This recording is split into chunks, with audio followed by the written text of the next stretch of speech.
होता है। ये आप ज़्यादातर देखते हैं विंडो पीसीबी में लगा होता है। ये कंप्रेसर ऑन करने के लिए काम आता है। एक तरह का अगर बात करें तो ये रिले कॉन्ट्रैक्टर, एक तरह का रिले।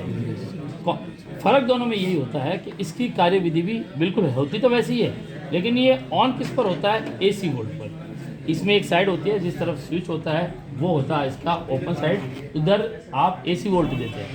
और इसको जो कॉइल साइड है इसका, दूसरे रिले में क्या होता है कि उधर DC वोल्ट देना पड़ता है रिले को, जबकि इसमें DC की जरूरत नहीं होती, इसमें AC वोल्ट चाहिए। DC से तो इसका कुछ भी नहीं होगा।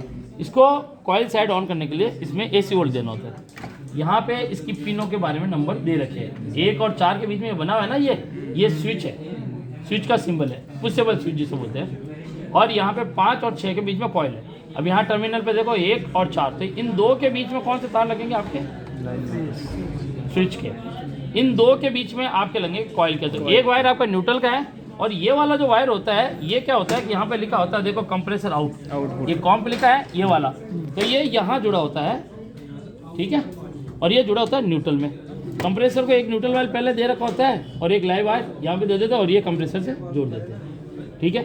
अब जैसे ही इसमें पावर आया, तो मतलब पावर आया, पीसीबी ऑन हुई, तो पीसीबी क्या करती है कि यहाँ तो ये पावर रिले ऑन होती है, तो ये डायरेक्टली सप्लाई पास कर देती है। यहाँ पे क्या होता है कि इसके लिए ये छोटी सी रिले पास में दी है, वो रिले क्या करती है, यहाँ से AC वोल्ट पास करती है। AC पास करती है तो इस कॉन्ट्रैक्टर पे आता है। ये बीच में जो लगा है ना, ये कैपेसिटर है, AC वोल्ट फिल्टर के लिए लगाया जाता है और प्रोटेक्शन का भी काम करता है। ये इसके बीच में कैपेसिटर लगा है। तो जैसे ये सप्लाई जाती है, इसका कॉइल साइड क्या होता है, मैग्नेट ऑन हो जाता है, तो सप्लाई यहाँ से पास होकर कंप्रेसर को ऑन कर देती है। तो कंप्रेसर का जो लोड है ना, वो इस कॉन्ट्रैक्टर पे पड़ता है, पीसीबी पे नहीं पड़ता। जैसे इस पर लोड पड़ेगा तो वो इस रिले पे पड़ेगा, ठीक है, इस पर इस कॉन्ट्रैक्टर पे पड़ेगा। अब कॉन्ट्रैक्टर रिले के मामले में ज़्यादा एक मजबूत आइटम होता है, इसलिए कंपनी इनका यूज़ करती है कि किसी प्रकार से अगर कोई कंप्रेसर हमें अच्छा चलाना है लोडेड, वो इनका उपयोग लेगी। ये आपको विंडो में मिलता है, और जो स्प्लिट में होता है वो थोड़े अलग टाइप के होते हैं, आपको कुछ मेटल टाइप के नज़र आते हैं। हाई एम्पेयर के कंप्रेसर होते हैं उनके लिए, जैसे रेसिव कंप्रेसर हो गए, उनके हो गए, तो ये आराम से इस पर वर्क कर लेता है। बिल्कुल 2 टन का हो, आराम से उन पर काम कर लेता है। अब देखिए, अब वापस आते हैं, उसके बारे में भी आपको वायरिंग समझाऊंगा आराम से डायग्राम के थ्रू, वो अंत में आपको आराम से समझेंगे। अब यहाँ की बात करें इस पीसीबी में, तो देखिए ACL फ्यूज के साथ ये पास में बिल्कुल नियर बाय टर्मिनल है। अगर हम देखेंगे तो भी यहाँ पे जुड़ा हुआ नज़र आता है। तो यहाँ पे क्या लगता है, लाइव। यहाँ की बात करें तो इसमें लाइव देखने के लिए हमें रिले और फ्यूज के ऊपर, फ्यूज के और इन दोनों टर्मिनल के बीच में देखना होगा कि कौन सा टर्मिनल फ्यूज से बीप साउंड दे रहा है। यहाँ मल्टीमीटर होगा हमारा, कोई भी ले लो, आपको मल्टीमीटर का बोल दिया, मैंने कहा साहब है, तो कह रहा है कि है ना पेमेंट रिटर्न कर देते हैं। मैंने कहा वो शायद ऑनलाइन भेजा था आपने, कैश दिया था ऑनलाइन, वही तो मैंने कहा ऑनलाइन में पड़ा है वो उनके पास, तो कह रहा है ठीक है मंगवा देते हैं। जैसे मटर क्या मल्टीमीटर चला के देखा, कितने जनों ने देखा, आज हम लोगों ने चलाया ना, अच्छा है मल्टीमीटर, रिव्यू भी बनाया कल डाल दिया। अच्छा यूँ यूट्यूब पे अनबॉक्सिंग।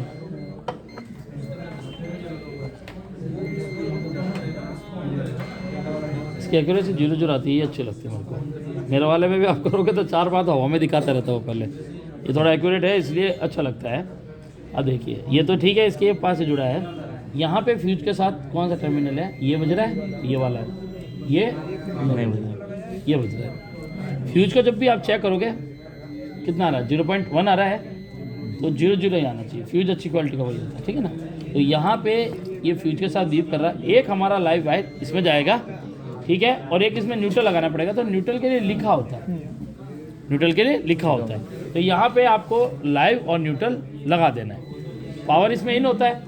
अब इसमें क्या होता है कि पावर डायरेक्टली इन होकर सीधा, ये फ्यूज है, फ्यूज का एक पिन ये रहा ट्रांसफार्मर का, और ये न्यूट्रल वाला कनेक्टर है, वो तो डायरेक्टली आ रहा है। और ये यहाँ पे, ये जो यहाँ पे रजिस्टर और कैपेसिटर लगे ना, ये यहाँ पे, ये हमारी एक स्विंग मोटर जो लगती है ना, स्विंग वाली, उसके प्रोटेक्शन के लिए लगाता है, ताकि कोई स्पाइक बने ना स्विंग पर, ख़राब ना हो, तो इसको रोकने के लिए। अब यहाँ से ये न्यूट्रल ट्रांसफार्मर में गया, और यहाँ से जो फ्यूज का कनेक्शन था वो भी क्या गया, ट्रांसफार्मर में गया। अब दोनों डायरेक्ट है। इस पीसीबी में हम देखेंगे ना, तो आप देखेंगे कि यहाँ से फ्यूज, यहाँ पे एक और चीज़ लगती है, यहाँ पे एमओवी लगती है, एमओवी यहाँ से निकाल दी गई है। और क्लीन कर दिया गया है, अच्छा करा है ये एमओवी का। ये जो खाली रखा गया है, ये दिख रहा है आपको, यहाँ से एमओवी हिला के निकाला गया है ये। अब यहाँ पे एमओवी लगता है, तो इस कंपनी ने क्या करा कि फ्यूज के बाद एमओवी का भी प्रोटेक्शन दिया। उसके बाद नॉन पोलराइज एक कैपेसिटर लगा रखा है, ये आप देखेंगे यहाँ पे एक कैपेसिटर लगा रखा है, ये वाला, ये कैपेसिटर भी दिया प्रोटेक्शन के लिए, ये वाले। अब इसके बाद ये सप्लाई यहाँ से फ्यूज से आउट होकर सीधा ट्रांसफार्मर की एक पिन पर जाता है, ये जा रहा है। और दूसरा इसका जो टर्मिनल न्यूट्रल, ये लिखा है ACN।